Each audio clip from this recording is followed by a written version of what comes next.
فأنا عايزة في اليوم العلاقة 4 5 6 مرات.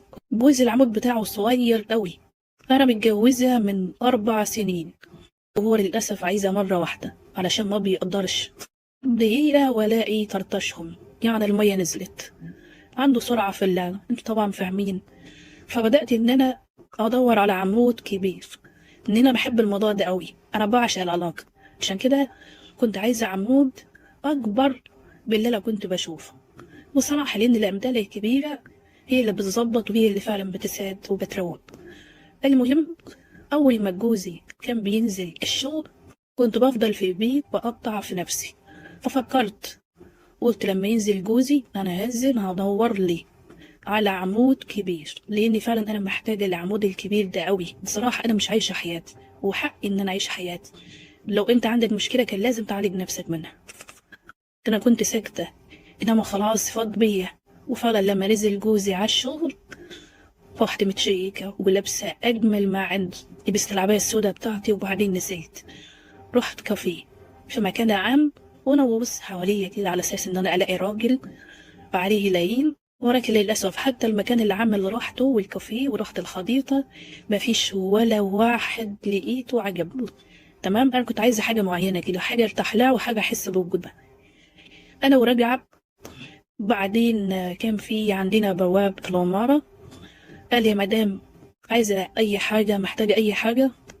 قلت له الحنفية بتاعة الحمام بايظة وعايزة سباك يجي يصلحها قبل ما يجي جوزي. قال لي لازم أشوفها عشان تقدر إن أنا أجيب لك حد مناسب للحنفية دي. قلت له مفيش مشكلة، تعالى اتفضل. بعدين طلع معايا فوق، أنا طبعا فتحت الشقة بالمفتاح لأني عندي المفتاح، قلت له تعالى شوفها. المهم البواب دخل وراح جوه في الحمام، قلت له تعالى شوف الحنفية، فتحت له الحمام ودخل. قال لي فعلا عايز سباك لأنها مسربة. قلت له فعلا مسربة. أي حاجة الغريبة بقى، طبعا عندي حنفية في الحمام مسربة، يعني لو انت مثلا دخلت قصادها هتدعك هدومك مية وكده. فالمهم هو طبعا دخل يشوفها، قال لي لحظة ما احاول فيها، عندك مفتاح؟ قلت له عندي مفتاح، واديته مفتاح. انا ابو خرز ده. المهم فضل يحاول فيها يمين شمال شمال يمين، قال لي ربما تكون المشكلة مش محتاجة سباك وانا عندي خلفية. قلت له عادي مش مشكلة صلحها. المهم اديت له المفتاح، يمين شمال شمال يمين، قعد نص ساعة. المهم انا جهزت له كوباية شاي تقيلة، رحت وديتها له يعني في الصالة. قلت له بعد ما تخلص اخرج علشان تشرب كوباية الشاي دي. قال لي تتعبي نفسك يا مدام، مش مستعلق. قال لي خلاص انا قربت اخلصها وكده. قلت له لا، ازاي ده، انت كفايه انك انت قدرتيني واشرب الشاي بعد ما تخلص. قال لي تمام. المهم فضلت قاعدة في المطبخ بجهز الأكل، ولا ليا ولا عليا، وفجأة سمعت صوت البواب بيقول لي أنا خلصت يا مدام. قلت له أنت خلصت؟ تمام، اشرب الشاي عندك في الصالة. المهم فضل يشرب الشاي. أنا كنت طبعا كنت في الوقت ده في المطبخ، كنت بخلص تقطيع بطاطس وبعدين هخرج. المهم قعدت شوية في المطبخ، خلصت تقطيع بطاطس يعني يدوب 7 دقايق، وبعدين خرجت في الصالة. جيت البواب واقف قدام باب الحمام، حتى الشاي ما شربوش. سألته انت ما شربتش الشاي ليه؟ قال لي انت مش شايفه شكلي؟ قلت له مالي فضلك. رحت بصيت عليه ده المره التانية، لاني اول مره ما خدتش بالي، لقيته رافع، كان لابس جلابيه، لقيته رافع الجلابيه والكلسون باين. طبعا بسبب ان الحنفيه كانت مسربه والقضميه نفسها جت عليه. طبعا انتوا عارفين اللي بيصلح حنفيه بيتبهدل الميه وكده. المهم لقيت ان هو يعني كله على بعضه كده ادعت ميه. المهم طبعا رفع جلابيته عشان خاطر ايه ينشفها وكده، وفجأة الاقي عمود كبير وعريض وبارز قوي من الكلسون. بصراحة انا استغربت، قلت معقولة اللي انا بدور عليه الاقيه مع البواب؟ معقولة هو دوت اللي انا عايزاه؟ هو ده اللي انا كنت بتمناه وبحلم بيه بقالي سنين طويلة؟ معقولة بكل الخير والحلاوة والجمال ده موجود يعتبر جنبك نفس العمارة اللي أنا عايشة فيها وأنا معرفش عنده أي حاجة؟ بصراحة كنت مستغربة أوي، بصراحة كنت مخنوقة أوي. إزاي أنا معرفتوش من بقالي فترة كبيرة؟ ده قاعد تحت يعتبر جنبي وانا ايه اللي خليني اروح اماكن عامه وكده. المهم فرحت قوي، قلت له استنى بس استنى. قال لي انا ماشي، راح انشف هدومي بره البيت، بره الشقه يعني. قلت له لا انا هنشفها لك هنا، استنى بس. قال لي لا ما ينفعش وما يصحش، انا مش عايزه اتعبك. قلت له لا تعبك راح، انا هنشفها لك. المهم قلت له ايه لا اقلع الجلابيه. قال لي ازاي اقلعها، ما ينفعش ما اعرفش ايه. قلت له اقلع الجلابيه، اسمع الكلام احسن ما اسبب لك مشكله، هقول انك انت عملت حاجات مش كويسه.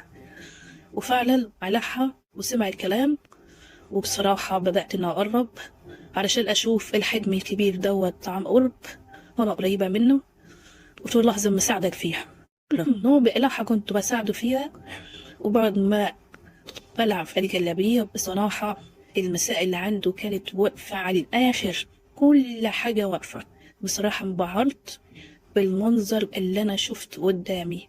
معقول الحجم الكبير ده موجود جنبي وأنا معرفش عنه أي حاجة بقاله سنين؟ لأن البواب دوت بيشتغل يمكن بقاله 5 6 7 سنين عندنا. ودايما أنا بشوفه من بداية ما أنا اتجوزت وجيت عشت مع جوزي في نفس العمارة اللي احنا عايشين فيها دلوقتي. تمام، بس ما كنتش اعرف ان عنده حاجات كبيره قوي كده الا بعد ما حصل الموقف دوت. يعني الموقف دوت لولا انا ما كنتش اعرف ان البواب ده عنده خير كبير قوي، حاجات بقى مستخبيه. وفعلا ظهرت، وكمان ظهرت في وقتها لان انا كنت محتاجه لها قوي وعايزاها. رسالة خليك مكانك، في شويه ميه انا اشوفهم لك على البتاع. قال لي بتاعي، قلت له استنى بس. ورحت في المكان اللي هو فيه يعني الحاجة الكبيرة دي، بدأت أحط إيدي عليها. جبت قماش على أساس إن أنا بنشف له مية وكده، وأنا بصراحة كان قصدي على حاجة تانية، إنما فضلت يعني أتحسس عليه وأمسكه. بصراحة هو كان كبير وجامد. المهم بدأت إن أنا أقول له على فكرة أنا عندي مشكلة في أوضة النوم جوه، الدولاب مكسور وعايزة تصلحولي في ضرفة كده ما بتقفيش. أنا كنت عايزاه يجي جوه، تمام. وبعدها بقى انا هعمل اللي ما يتعملش. وفعلا اول ما دخل اوضه النوم وما اقولكوش بعد كده حصل ايه. لو عايزين تعرفوا حصل ايه تستنوني في الجزء الثاني. مع السلامه. صار عايزة في اليوم العلاقة 4 5 6 مرات.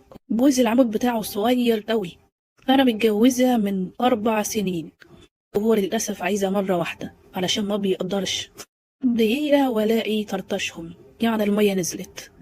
عنده سرعة في اللعب، انتوا طبعا فاهمين.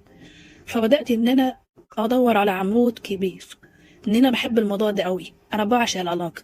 عشان كده كنت عايزة عمود اكبر باللي انا كنت بشوفه. بصراحة لان الامثال الكبيرة هي اللي بتظبط وهي اللي فعلا بتساعد وبتروق. المهم اول ما جوزي كان بينزل الشغل كنت بفضل في البيت بقطع في نفسي.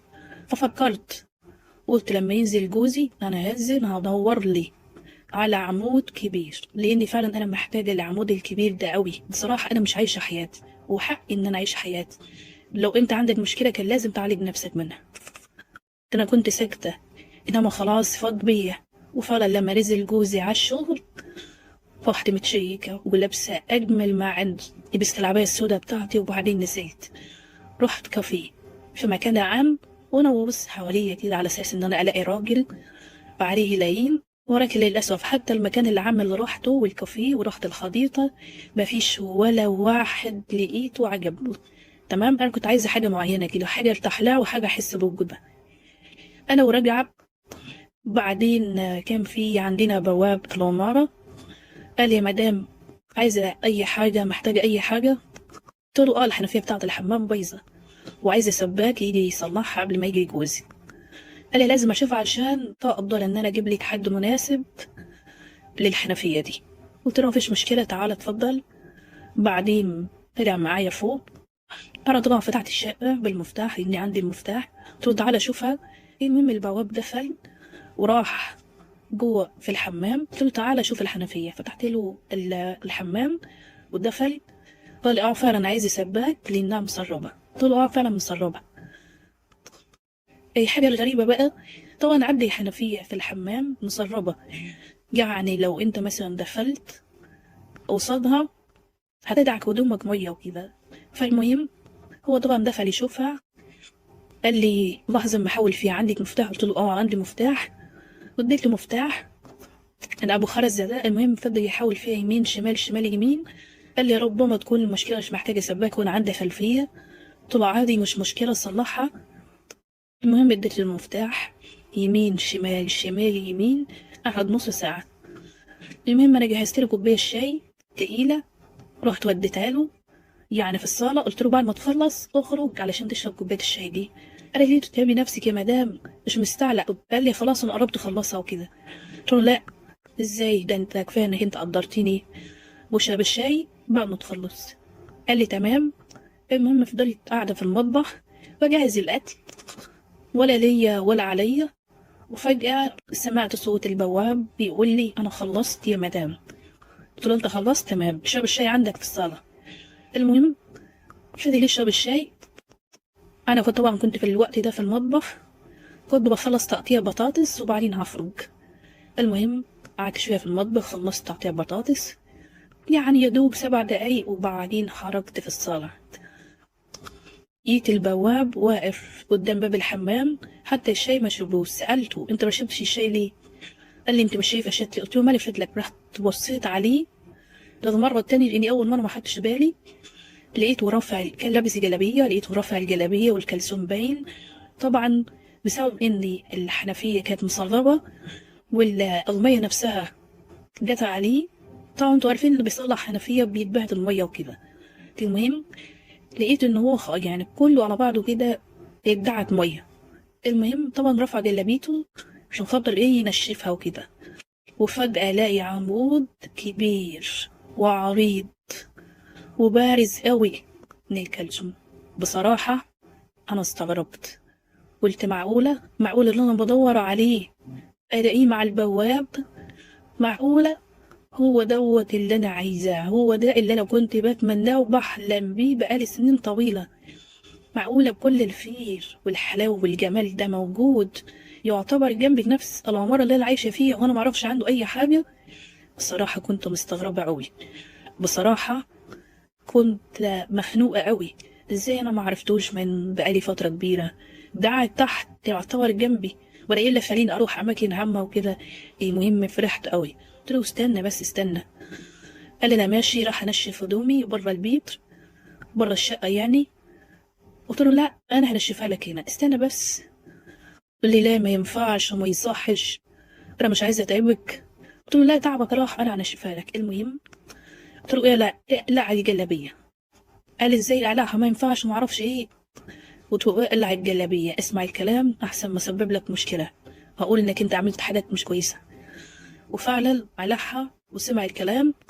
وبصراحه بدات اني اقرب علشان اشوف الحجم الكبير دوت عن قرب وانا قريبه منه.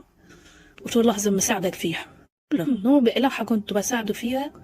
وبعد ما بلع في الجلابية بصراحة المسائل اللي عنده كانت واقفة على الآخر، كل حاجة واقفة. بصراحة انبهرت بالمنظر اللي أنا شفته قدامي.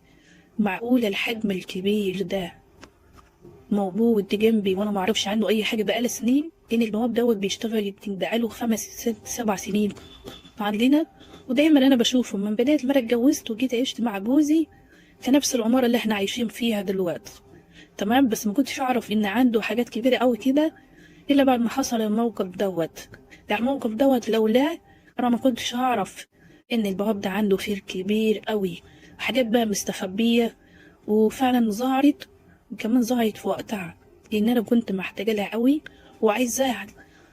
رسالة خليك مكانك، في شويه ميه انشفهم لك على على البتاع. قال لي بتاعي، قلت له استنى بس. ورحت في المكان اللي هو فيه يعني الحاجة الكبيرة دي، بدأت أحط إيدي عليها. جبت قماش على أساس إن أنا بنشف له مية وكده، وأنا بصراحة كان قصدي على حاجة تانية، إنما فضلت يعني أتحسس عليه وأمسكه. بصراحة هو كان كبير وجامد. المهم بدأت إن أنا أقول له على فكرة أنا عندي مشكلة في أوضة النوم جوه، الدولاب مكسور وعايزة تصلحولي في ضرفة كده ما بتقفيش. أنا كنت عايزاه يجي جوه. تمام، وبعدها بقى انا هعمل اللي ما يتعملش. وفعلا اول ما دخل اوضه النوم وما اقولكوش بعد كده حصل ايه. لو عايزين تعرفوا حصل ايه، تستنوني في الجزء الثاني. مع السلامة.